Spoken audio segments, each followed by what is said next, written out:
Shalom, puji Tuhan, Bapak Ibu Saudara yang dikasihi Tuhan. Renungan firman Tuhan hari ini saya beri judul Berpikir Idealis. Ada sebuah kisah tentang 3 orang tukang batu yang sedang bekerja dalam satu proyek pembangunan sebuah gedung gereja yang besar dan megah.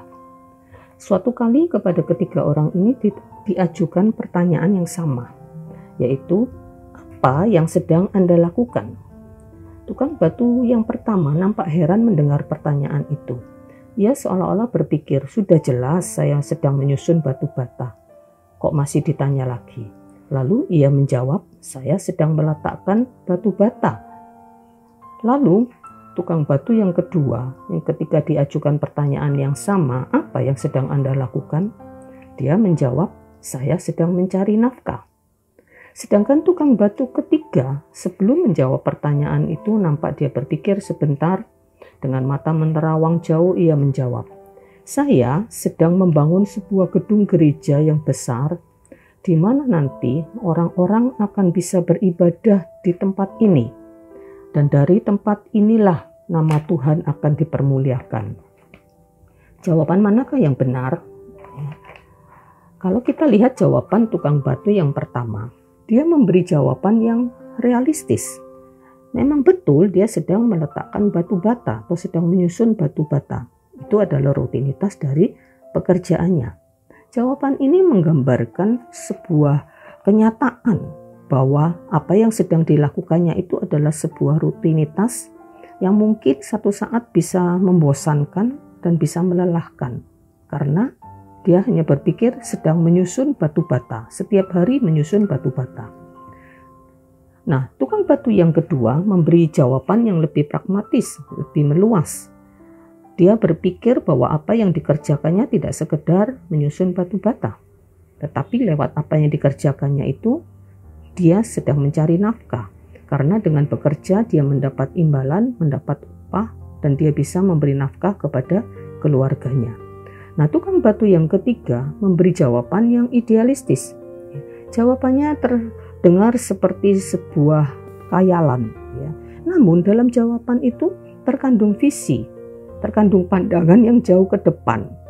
Ia menyadari ia hanya tukang batu biasa, ya. Namun ia melihat dirinya sebagai bagian dari satu pekerjaan yang besar. Ia memandang pekerjaannya bukan sekedar menyusun batu bata, bukan pula sekedar mencari nafkah, melainkan melakukan sesuatu yang pada nantinya akan berdampak besar bagi banyak orang. Tidak banyak orang berpikir seperti tukang batu yang ketiga. Kebanyakan orang hanya berpikir seperti tukang batu yang pertama dan yang kedua. Jawaban tukang batu yang pertama dan kedua ini sama sekali tidak salah. Jawaban itu 100% benar. Namun, selama orang berada pada tahap berpikir seperti mereka, pekerjaan atau apa yang dikerjakannya hanya akan menjadi sebuah rutinitas yang lama-lama bisa menjadi sesuatu yang membosankan dan melelahkan. Cakrawala hidupnya hanyalah seputar pekerjaan menyusun batu bata, ya, dan mencari nafkah. Seperti halnya seorang pelajar ketika dia akan menghadapi ulangan untuk besok harinya dan dia sedang belajar, maka pelajar yang hanya berpikir realistis dan pragmatis, ia hanya berpikir belajar untuk ulangan besok, belajar supaya nilai semester ini lebih baik. Namun, seorang pelajar yang berpikir idealistis, dia berpikir bahwa apa yang dilakukannya saat itu di mana dia sedang belajar, dia sedang membangun masa depan yang penuh dengan harapan, masa depan yang cerah. Ya, dia akan berpikir untuk menjadi seorang yang berhasil, seorang yang sukses dengan apa yang dia lakukan hari itu. Nah, idealisme itu akan membuat seseorang memiliki satu harapan, satu tujuan ke depan yang jauh, ya, lebih mulia, lebih berdampak bagi kehidupannya untuk jangka panjang. Itulah juga yang diwariskan oleh Yesus, ya, kepada murid-muridnya. Ketika Yesus dalam rutinitasnya selama 3,5 tahun di bumi, di mana dia setiap hari berjalan berkeliling dari satu ke kota lain, dan dia juga mengajar, menyembuhkan penyakit, dia tidak hanya sekedar menyembuhkan penyakit. Dia tidak hanya sekedar mengajar kepada murid-muridnya. Tapi dalam Injil Matius 9 ayat 35 tuliskan bahwa ia sedang memberitakan Injil kerajaan surga.